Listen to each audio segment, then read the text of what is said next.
স্থলত এইখিনি পুৰা চাহৰ বাগান হয়। চক কিমান যে ধুনীয়া এইটো পাইন গছ হয়, পুৰা পাইন গছ গছ গছ একদম চাবলৈ ইমান ধুনীয়া। চক এইটো পুৰা বাগান বাগান বাগান এনেকুৱা আছে, ফেক্টৰী আছে, ষ্টাফ কোৱাৰ্টাৰ হয় এইবোৰ।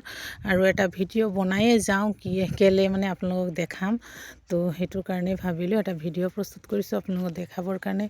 যদি ভাল লাগে লাইক শ্বেয়াৰ কমেণ্টছ কৰি দিব। আৰু ইয়াত বহুত মানুহবিলাক আহে আৰু চাবৰ কাৰণে, আৰু খুব ধুনীয়া জেগা এডোখৰ। আৰু সেইটো কাৰণে মই পাইন গছকেইটা ভিডিঅ' প্ৰস্তুত কৰিলোঁ। আৰু আপোনালোকক যদি ভাল লাগে লাইক শ্বেয়াৰ কমেণ্টছ কৰি দিব, আৰু আপোনালোকেও চাই যাব, কাৰণ এনেকৈ জেগাবিলাক চাই খুব ভাল লাগে নহয় জানো আমাক।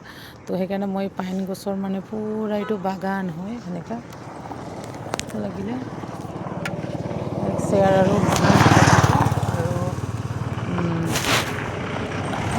এনেকৈ মানে এই পাইন গছকেইটা আছে যে ইমান ধুনীয়া মানে, আৰু কি ক'ম আৰু এইটো ওচৰৰ বাগান আছে, এইবোৰ পাইন গছ চক এনেকা আন্ধাৰ ভৰা মানে এইটো দেখিছে, এইটো পুৰা পাইন গছ হয়। আৰু এইফালে বাগানেই আছিলে, উঠাই দিলে চাগে নাজানো, কিন্তু পুৰা পাইন গছ চক এনেকৈ খুব ভাল লাগে ন। তো আজিলৈ পুনৰ লগ পাম, বাই বাই।